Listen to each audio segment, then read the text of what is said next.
This episode of Capes and Lunatics is brought to you by Tweaked Audio. Get awesome headphones, go to tweakedaudio.com and use the coupon code Southgate to get 30% off, free shipping, and a lifetime warranty. Or you can get there through the link on our website, southgatemediagroup.com. This is Luca Perich, and you're listening to the Capes and Lunatics podcast. Recording has started.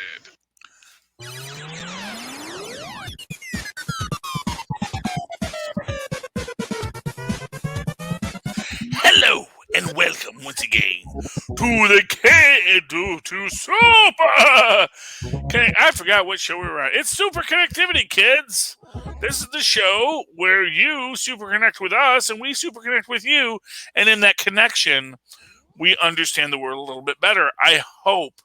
I'm your host, Charlie the Professor Esser, because I profess.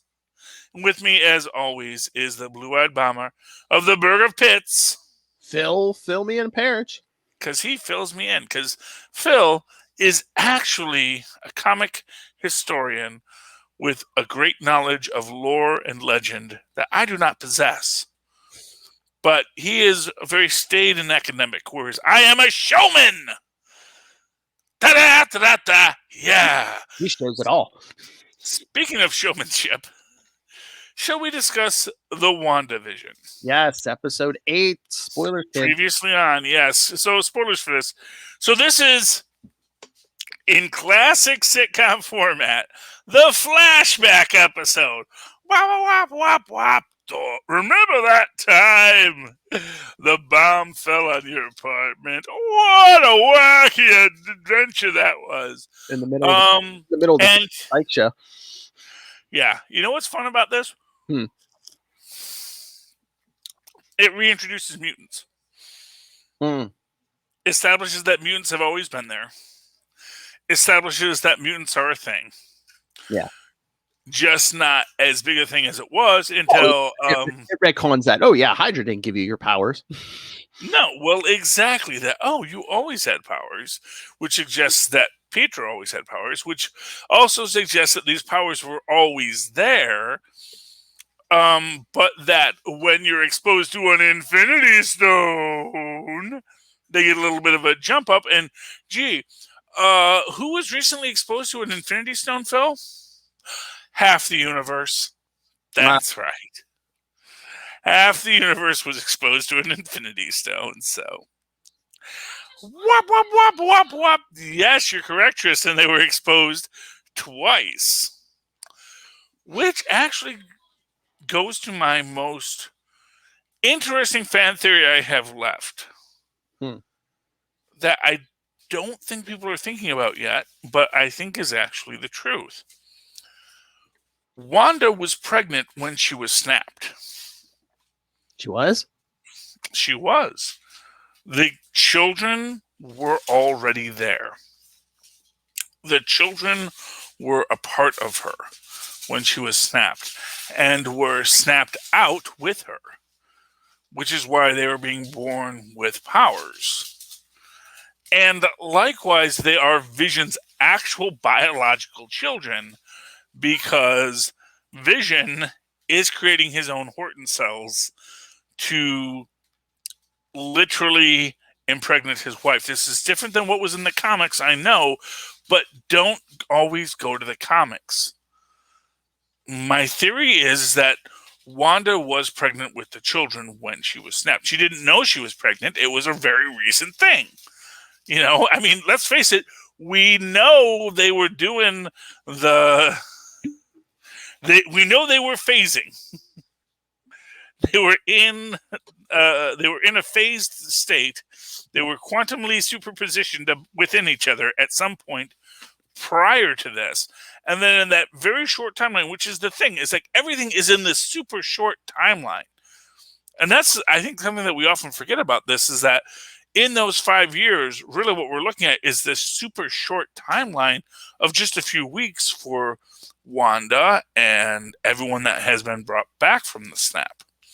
We still don't know if Darcy was snapped or not, by the way. So that's one of those or Agent Wu, which is one of those interesting questions that we are left with. But we know that Monica was snapped, as well as Wanda. And if Wanda was snapped, presumably her children were snapped with her. Because that is the one thing from the previous episode that I thought was the most interesting thing, was that Wiccan also was outside of Agnes's control. That when Wiccan looks at Agnes, he knows she's quiet. And whereas Wanda may be in everyone's head,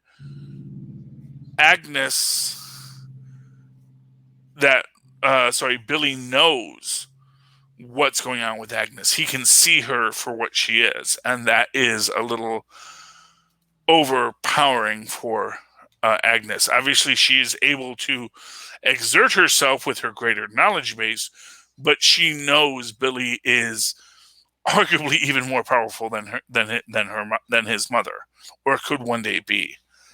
And that is the most interesting aspect of this story in WandaVision.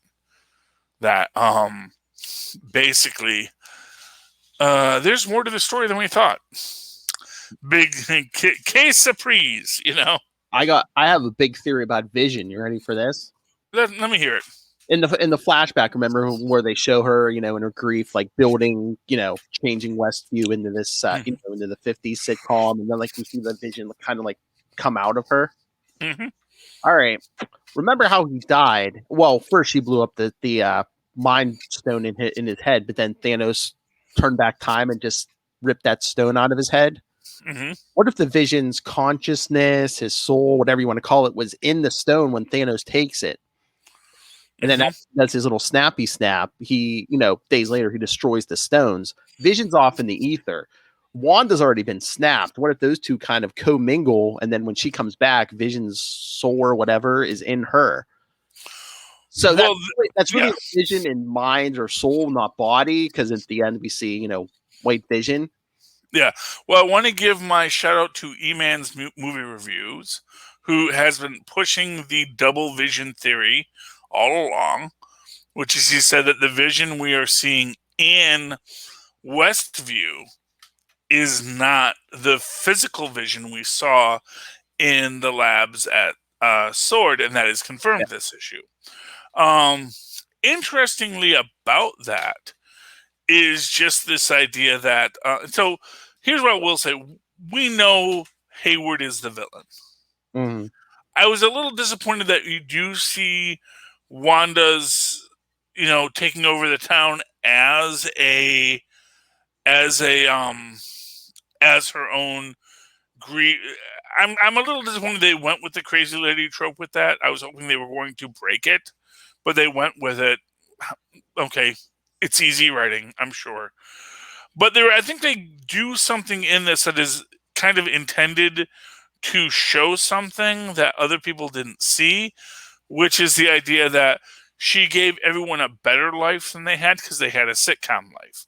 Mm-hmm. So people are more successful in this world. They're more cared for. They're not in, because as we see when we watch that first episode, when we see Herb, he's like very angry as he's walking, and he, doesn't have a full head of hair. He's a bald head guy, so you can see why Herb. Hey, now I got a great head of hair. That's great.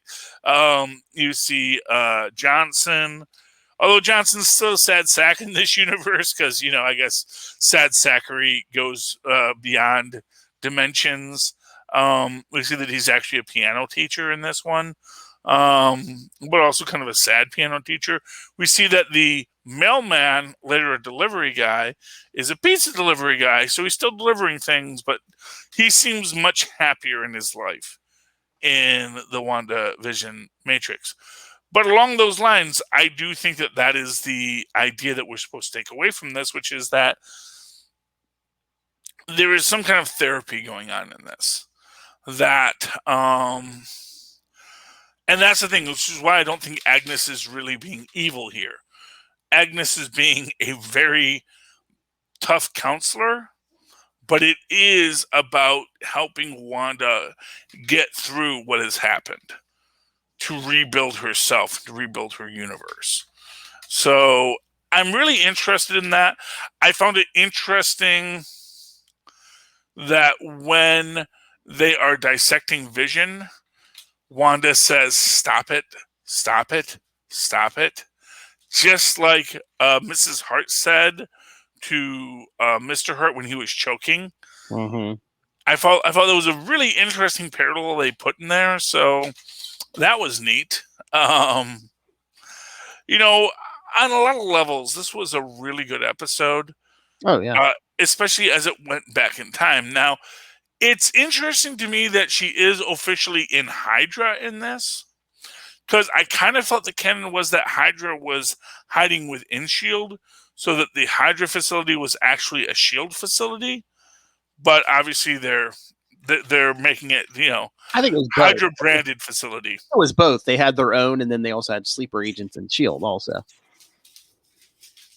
Yeah, but so that's interesting, and I like the fact that when she encounters the Mind Stone, she unwraps the Mind Stone, but then when reality cuts back, it's back to its spot, and we also see that she edited the video so that that's not seen. But what I really think has happened here is the idea that if Vision was in the Mind Stone, because we know that the Mind Stone apparently had the AI that was Ultron, but then also later the AI that is Jarvis. That AI comes out, and I think that goes to the line from Darcy in the last episode about being a STEM girl and just assumed she flipped a switch in his head. And that is literally what she does here. She literally takes the base program from her own energy signature, because as we know, it's the same energy signature between the Mind Stone and Wanda's powers, although it's not quite, and creates this new Vision literally from nothing. Which is interesting to say the least, that she's able to create this new Vision. Again, I think that's the Vision, and the one she pops out is the Vision in everything but body. And you wanted my theory about who's in White Vision's body right now? Ultron. Yeah. I mean, it's entirely possible. There's a rumor Spader might be, making an appearance or voice appearance, but yeah. Well, it's an interesting idea that, because that's the idea. Because of course, with Vision, what we're seeing in the universe in Westview is that this is sort of a rebooted Vision set to factory defaults, but the program was set to factory defaults. Now, White Vision, as we see, is arguably the machine set to factory defaults. So there's not an AI in it, or if there is an AI in it, the AI that is hardwired into it is going to be that Ultron AI. Like I said, it's going to be like half an Ultron, maybe, yeah. Yeah, so maybe, and I think what we're going to get in this, because this is the new rumor that the actor that Bentley, what's his name, who plays Vision? Oh, Paul Bettany, not Bentley, Bettany. The actor he always wanted to work with was himself. And so they're going to get together. And I think what you're going to have is you're going to have that merging of the two at the end of this. Oh, yeah. I think that's the new Vision. That's the new Vision. That's how you're going to resurrect him. She's going to take what she had and merge it with that body, yeah. Yeah, but it's also going to be that idea of the two becoming one. And then he's Wonder Man. I don't know. Yeah, we don't know yet. And here's what I'll say. They are always throwing us curveballs. And again, I see Agnes as being the tough love psychiatrist in this. That, yeah, she's being a total see you next Tuesday. But the fact of the matter is that's what Wanda needs. Wanda needs someone to sort of say, get over it, move on. We need to get to the next thing. I think Agatha either wants her powers or wants to know how to create stuff. Because we got that flashback in the beginning. I don't know if Agatha wants to try to resurrect her mother or help her mother's death. No, wasn't that Dottie? Wasn't her mother Dottie? I'm not sure. Oh. I felt that was Dottie, and that was the Dottie smelling the flowers in the last episode. So I kind of got the feeling that that coven are people that have been brought back. Now, were they brought back by Agatha? Were they brought back by Wanda? That's the thing. We don't really know yet. We don't really know what they're telling us yet. But I get the feeling. I think every woman of note in the female, the women's auxiliary, is in fact a member of that original coven. Mm-hmm. And for what it's worth, I think it's interesting that as Wanda drives into Westview, you see all the locations and they're in this dilapidated, broken down state. Oh, yeah. Which is why she creates the perfect world of Westview. And sort of what, Pietro, as we learned, that is fake Pietro, which is also interesting because she never explains where she got the body. She said she couldn't resurrect actual Pietro because his body was a continent away and full of holes. Mm-hmm. But she never says exactly whose body this is. I think that's going to be the big reveal. She pulled him from the multiverse because, again, this is. They said this is going to have something to do with Doctor Strange. Doctor Strange through the multiverse of madness. I mean, that's a possibility. That's the thing. I'm guessing they love to troll us, Phil. Is what I'm going to say. They definitely, and it's good natured. It's roasting, as I say. Marvel likes to roast its fans. She either pulled him out of the multiverse or she transformed someone else into this Quicksilver. Yeah. Yeah. And again, it is this question of how much is Agnes in control as much as... So here's the thing. Agnes knows how to use magic. And it's very clear that the entire situation is that Agnes wants to figure out, how do you have magic? And part of that is this idea that I think we get at the beginning, which is that Agnes is also a Scarlet Witch. Because, hey, she said the thing at the end. Well, no, she said, you're that mythical thing you can create from nothing. She's like, you're the Scarlet Witch. She's like, you're the Scarlet Witch. Yes, but I get the feeling that Agnes, prior to this, was the Scarlet Witch. Was thought of herself as the Scarlet Witch. As the person who was... Because she even says, I didn't steal these secrets. This is just how magic came to me. And I get the idea that Agatha was, again, a mutant with this latent magical ability who had training, and then, like Doctor Strange, because they had the latent magical ability, was able to open more doors expressly because they understood magic in a way that other people couldn't. Other people had to work to get that understanding. Agatha was born with it in the same way Doctor Strange was, and Wanda simply is magic. She is like Tao, What? The dragon, the bird flies because it has wings. The dragon flies because it is a dragon. Wanda is the dragon and simply flies. But just from what Agatha's mother said, I didn't know if Agatha was just a mutant or adept, or if she had just stolen knowledge, because she's like, you have knowledge and power that you shouldn't have till you're much older. Yeah, well, that's the idea. She has this power. But Agatha doesn't say she stole it. Agatha says, I was going to say, the mother insinuated it, but I didn't know if that was true or not. Yeah. Yeah, I don't think it's true. That's the thing. They really want us to think Agatha is the villain. And I don't think anything about it. And I keep on going back to that idea about waking up in a hospital, being a damaged person, and having to deal with the pain of being damaged. And I really feel that is what this story is about. It's about people being broken, needing to heal, and that, I think that, and I would be very fascinated to find out about Westview. It might be an interesting idea that Westview might have been really heavily hit by the snap. That maybe Westview, more than any other community, was hit by the snap, which might be why the witness was put in Westview, because there weren't a lot of people there.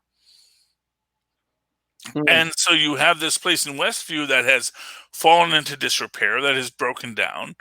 And so, yeah, we'll put someone in Westview, because why not in Westview? You know what? That's interesting. Yeah, because you know what? We still don't know who that witness is. They, Jimmy Woo threw out that line, and they haven't come back to that since. So I wonder if that's going to be the big act. Well, that's the thing. That's the kind of thing that, it's the kind of thing that is given to you. That is a Chekhov's gun if I ever heard one. That was like, oh yeah, I was here because of the witness. Yeah. Who was the witness? What is the witness? What happened to the witness? We're not getting that information. And, whether it is whoever that witness is, it's going to be someone interesting. Maybe the witness is actually, the mad thinker, or, and that's the thing. Maybe the witness is the mole man. Maybe we get, what's his name? Warwick Davis as the mole man, because I would love that. I'm here for Warwick Davis as the mole man.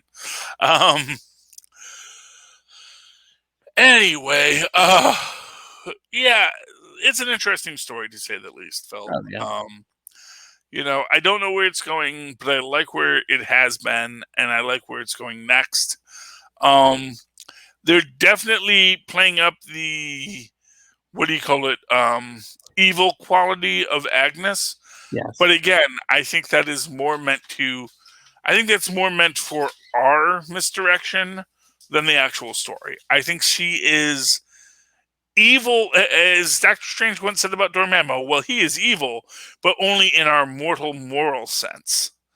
That, outside of our perspective, what he is can't be defined as evil. He is something else, Well, that's what I was going to say. I don't think she's like full on evil, but I don't think her motives are completely pure, though, either. Actually, that's the thing. That's where I'll disagree. I think her motives are to help Wanda. And I think there's even that argument that even Hayward is trying to do good the way he sees it.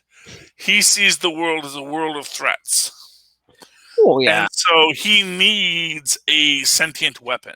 And even he was like, I can't let, I'm not going to let you bury however many 300 pounds of vibranium in the, ground. Just bury it into the ground. Yeah. Well, exactly. And that's the thing. It's like he intentionally antagonizes Wanda. And you'll see when she touches Vision, you'll see all of a sudden his circuits start lighting up. But she says he's not here. Which means it is just the hardware, not the spirit. Yeah. And when she has her breakdown at the house that Vision bought for them, how he did that, I don't know. I don't know if he's... I do wonder if Vision had to go out and fill out a mortgage. Honestly, that is going to be a really great YouTube video. I'm sure will be his Vision at the bank saying, so you want to build a house in Westview? Okay, so you need a mortgage, what's your down payment? I could see him doing that during Civil War. I could see, before Wanda ran off, I could have seen him saying, you know what, maybe we shouldn't live here. Maybe we should live somewhere else. And, at that point, Tony Stark's around. Tony Stark could easily get that for him. Oh, yeah. Oh, no. I mean, everything. I'm just saying, I don't doubt that he did it. I just find it an interesting thing to have happened. Yes.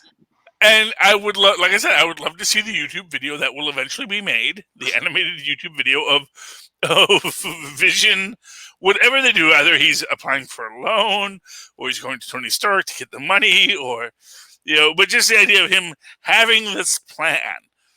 And that's an interesting idea there, just the idea that Vision probably thinks of himself as immortal, and he has this plan, so he's going to go build this thing. Because even that, this is where we will grow old together. Vision's not going to grow old unless he makes a choice to have the illusion of growing old with his wife, even though she's going to have a life and he will then can just restructure his vibranium. Although within that same idea, again, it goes to this idea of what Vision is building towards, and the idea of him impregnating Wanda at that point after their marriage would be a logical next step. So him creating vibranium sperm to impregnate Wanda, because even Wanda says their dad was made of vibranium, they have inherited thick skin, is a kind of telling line. You know, as I've said, one of the most fascinating things that I don't think they're ever going to touch on is the idea that vibranium is a metal that absorbs energy that is directed towards it. Meanwhile, Vision was at ground zero of at least one of the snaps that undid the universe. So, well, I mean, one, he was at ground zero for the snap, but also Thanos rewound him with that time stone too. Exactly.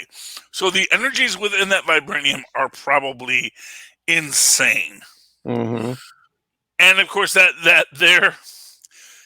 of course shows the classic short-sightedness of government, that rather than try to study the energies, they're trying to rebuild the machine.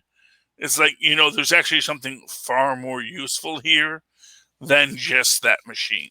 Oh crap! If there's like infinity energy in that body, if that is Ultron.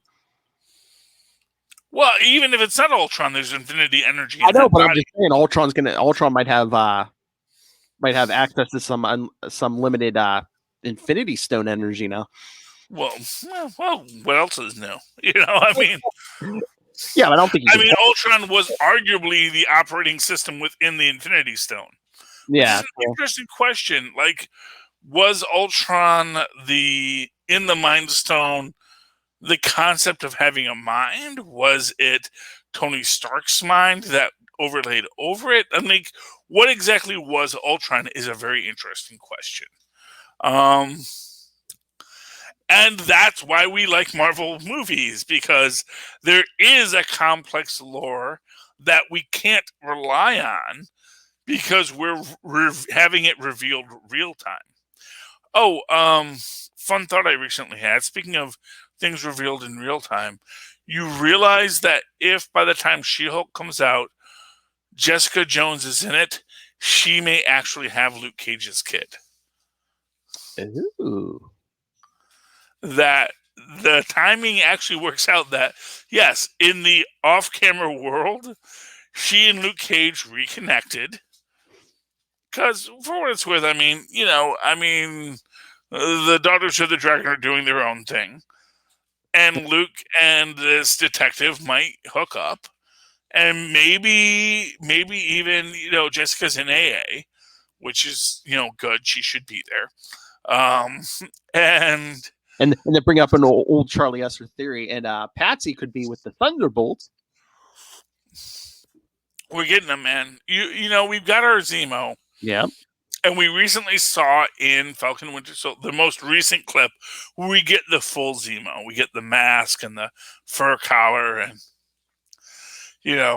okay. I mean, I was thinking the one day, I'm like, you know what? You could take a bunch of those Netflix villains and build yourself a Thunderbolts. Well, Patsy wasn't a villain, but take Patsy, take Bullseye. They were already operating on them at the end of Daredevil season 3. Bullseye, what's his face? Bushwhacker, Bushman. Yeah, that Bushman, and then also, what's his name? Diamondback. Yeah, yes. Who had the suit? Who also is being given. Who said, well, if there's a genetic quirk that lets you have superpowers, well, here's a guy who might have that same genetic quirk. Which again goes to this idea that everybody is a mutant, which is what Master Mold eventually realized, that every human is a mutant, that there is no differentiation between humans and mutants. It's just whether or not the gene is expressed or the gene is not expressed, but the gene was present in everyone.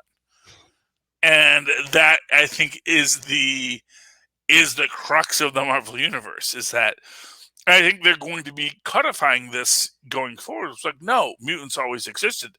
And I think we are going to see that Charles Xavier is alive and well and has been working, and suddenly is dealing with, oh my gosh, I had like 6 mutants.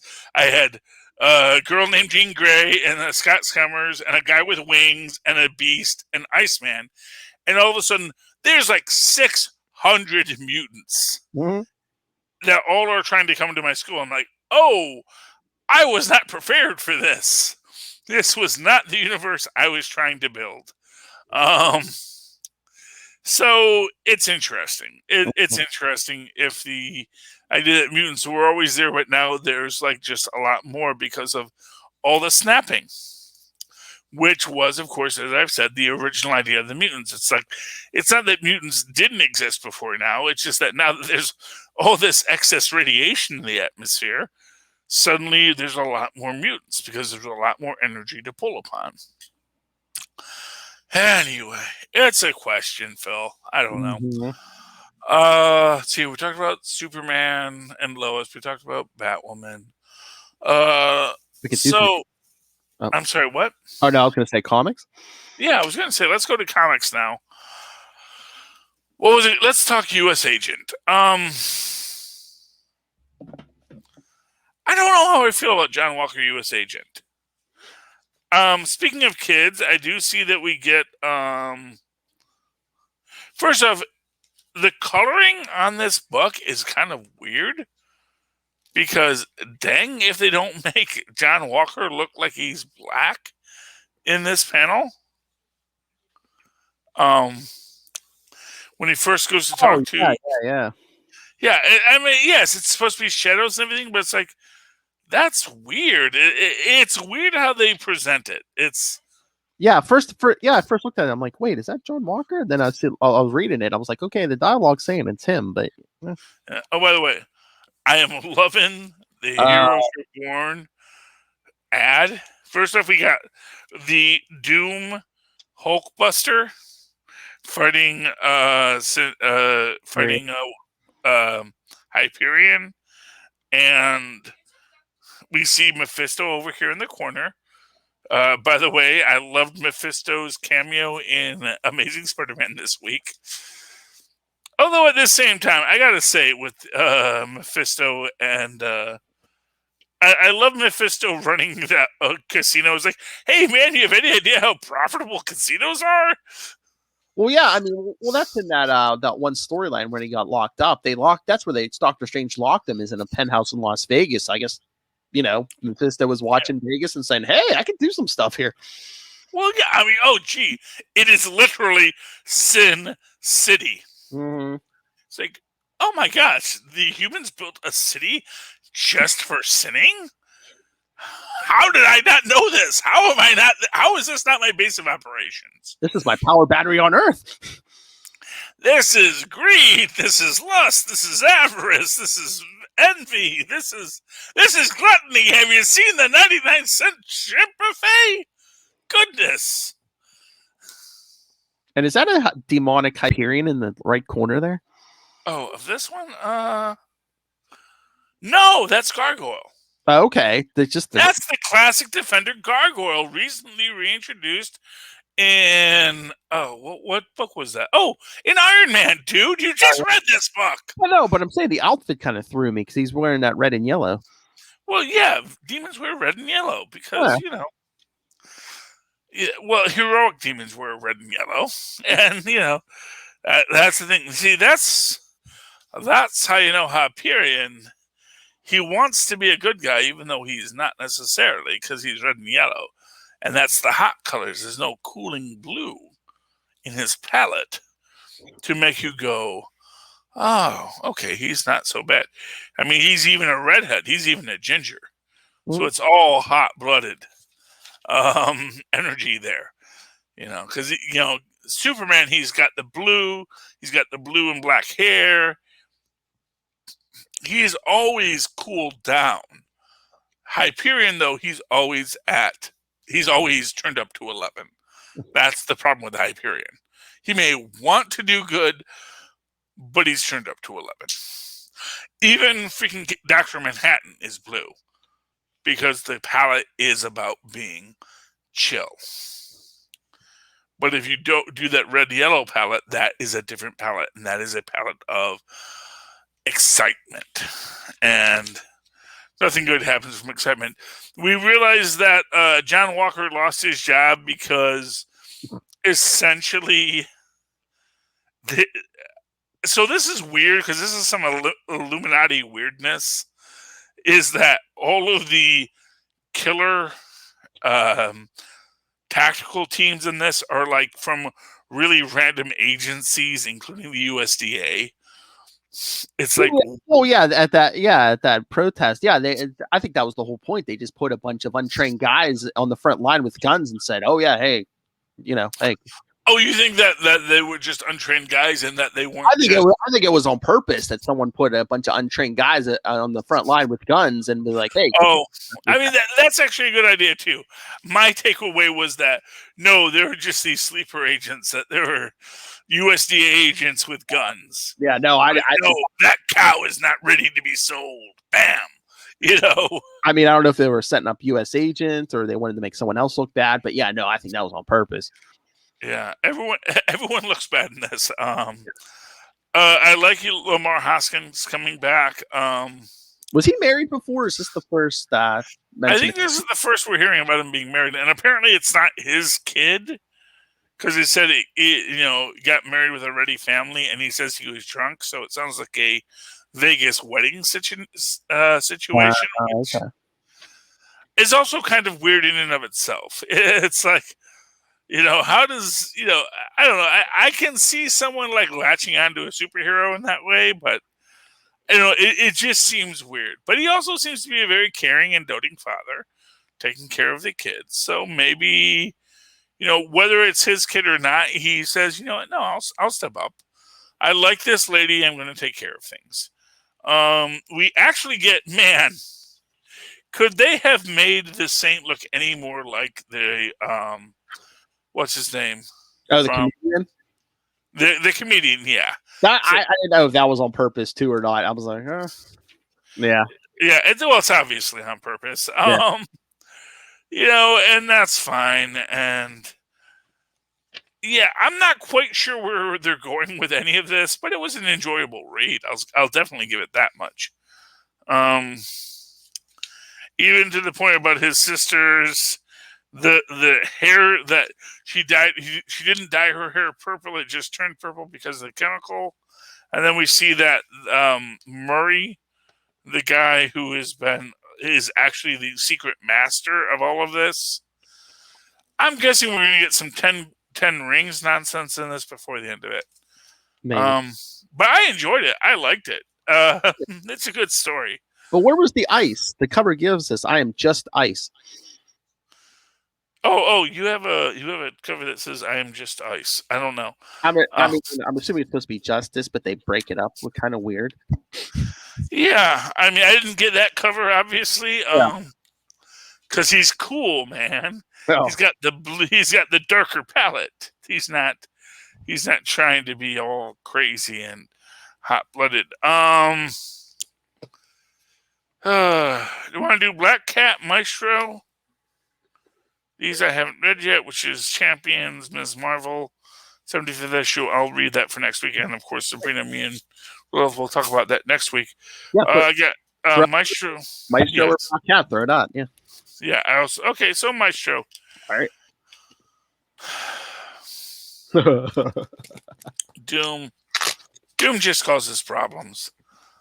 But there's also this quality that I don't know, man.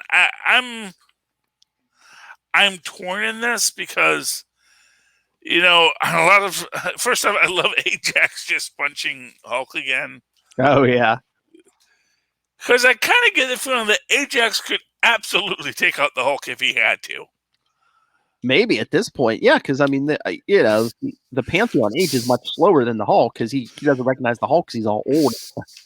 It's Well, being not only that, but if you remember the first time Ajax and the Hulk fought, and literally that's the first time that you get that statement that, oh, the Hulk's going to drown in 2 feet of water. yeah, Because Ajax is stronger than the Hulk. and that's when he was younger. Yeah. Oh yeah. Yeah. Now. And so I do get the feeling that Ajax could absolutely kill the Hulk if he had to. And again, in this story, we actually see that like Ajax's whole thing is don't hurt Atlanta. And of course, what does Hulk do? He tries to choke out Atlanta.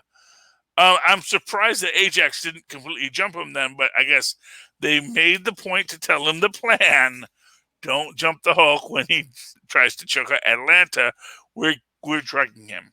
Then we do see, and this is an interesting thing because Atlanta is saying that Prometheus was killed by AIM. And Ajax says, no, he just got sick and died. And they're trying to say, no, you don't remember it correctly. But then we actually see that apparently the Black Scythe, whatever that is, actually did infect Prometheus with something. And he's all mad at Delphi because you didn't see the vision correctly. It's like, dude, I just didn't see that part of it. I saw that he would kill you, and this is how he's going to kill you. Or I thought, I saw that you would fight. Whatever the story is, I don't know. I think they're being a little too hard on Delphi there. Because not for nothing, how are you just taking Delphi at face value? In this day and age, don't take Delphi at face value. So I enjoyed that. I was it was interesting, the idea that this is the Doctor Doom he's just time traveling. He's just doing his Kang bit. And he's like, how do you think I survived? I'm using a time machine. I'm avoiding this stuff. And I also like the idea that it's not that it is specifically not the old man averse. Oh yeah. That it's just humans blew up the planet. Mm-hmm. It's not us supervillains. We never did that. That's just human propaganda that we blew up the planet.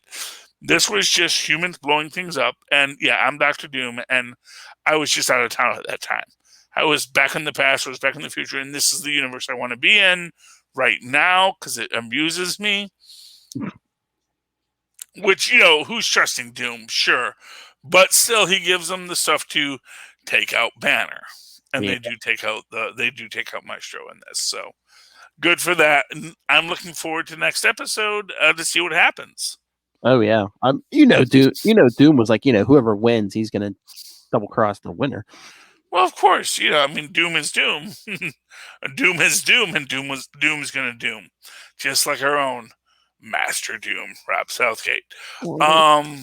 Black Cat was a lot of fun. Yes.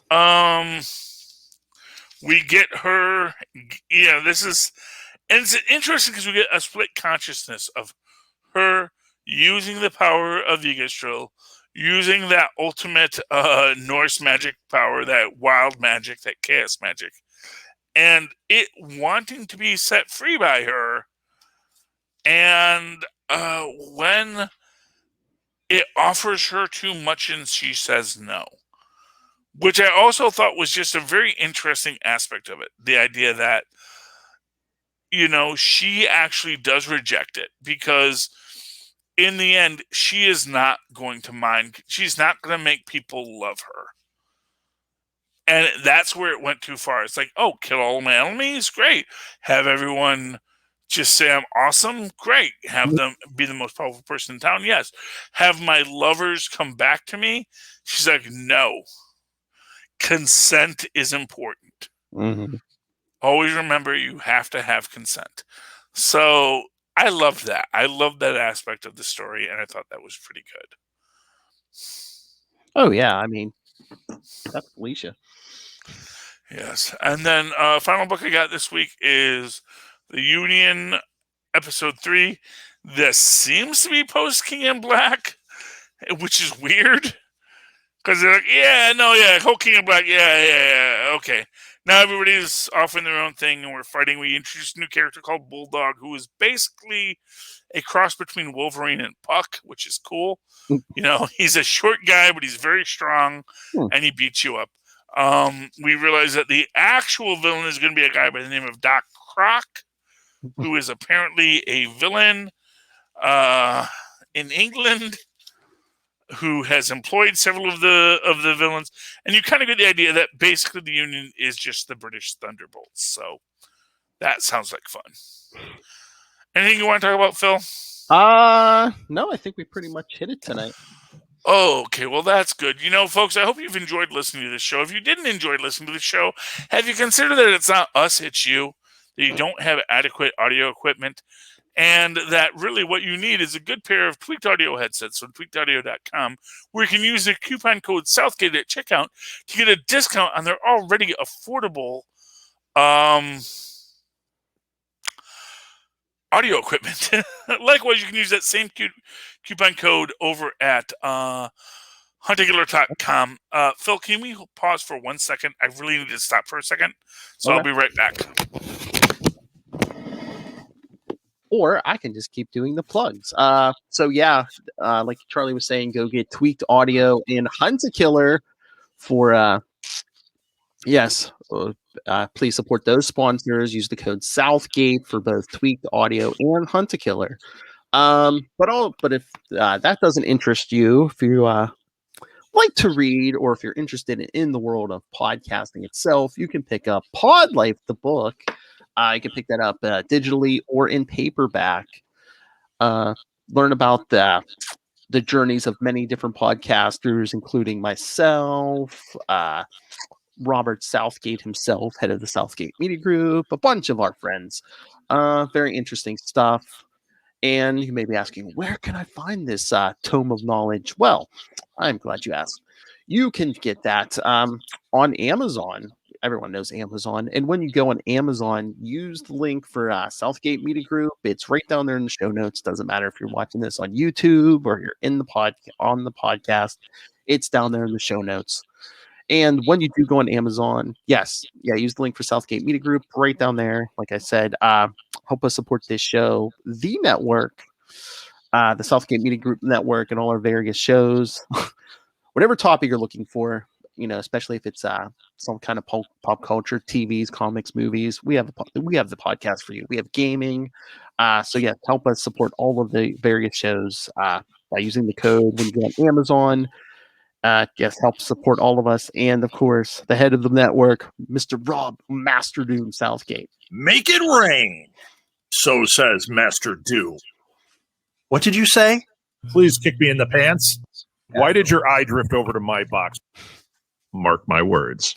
Yes, and so if you want to get a hold of anybody on the Capes and Lunatics podcast, you can always email Capes and Lunatics. Sorry about that. That's okay. I did the plugs. Now I'm just doing the okay. Email us capesandlunatics@gmail.com or call the voicemail 614-382-2737. That's 614-38-CAPES. And find our various social medias, links to the Patreon, the YouTube, merchandise, all at Linktree, linktr.ee/capesandlunatics. All right, Charlie, it's all your plugs. Okay, I hope nothing untoward showed up on the video while I had to get up and leave. I don't think no. Okay, so sorry about that, folks. If you'd like to write to me in that old-fashioned email way where Maz and Paz once did, do so at superconnectivityblog@gmail.com. That's superconnectivityblog@gmail.com. And, of course, follow me on Twitter as I live tweet Agents of no, I don't live tweet Agents of S.H.I.E.L.D. anymore because that's not a show anymore, sadly. But I do live tweet Batwoman on Sundays and DuckTales Awoohoo on Mondays. And who knows, now that I'm doing Sundays with Batwoman, probably I'll do 8 o'clock Legends of Tomorrow on Sundays at 8. So that might be fun. At Charlie Esser, that's CharlieEsser. Look for the 2 E's in the middle. For what? Quality. Bing! Thank you, Maz. All right, ladies and gentlemen, thank you for connecting with us this week. Please come back again next week, and why don't you just super connect with us again? That'll be fun. It'll be good. I'll try not to take a break at the end. Leave everything up to Phil. Hey, nature calls. Nature calls. Nature calls. Yeah, I should have taken the bio break when we took the bio break, but it was. Oh, you gotta take the bio break. Gotta take the bio break, yeah. You learn, you live, you get loves. You don't want to hear this, Charlie Esser, but you're only human. Sadly, yes. That's why we love you. Someone's got to be human.